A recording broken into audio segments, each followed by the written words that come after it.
lại cái mình xong cả lon nếu mà chúng ta tôi thấy rằng này lúc mà mình hiểu được là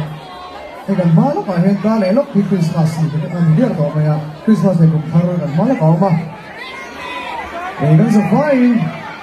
rồi hiểu cái lo bằng tuổi gần son gần sao được chưa cái nó bằng thế cái cuộc nó mà rồi hiểu cái lo gần linh thế á rồi hiểu lo tem xí lo tuổi gần sao được chưa này rồi hiểu cái lo gần linh thế gì cả nên cái thằng đấy là hết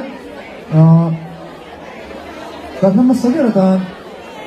anthal lo mo jun ne so den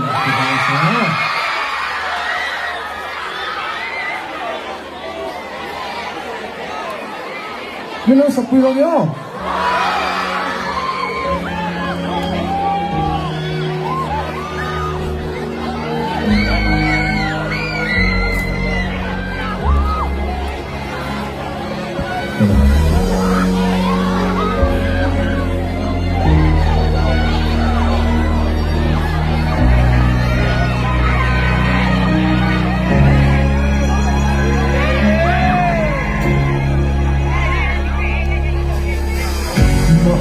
Hãy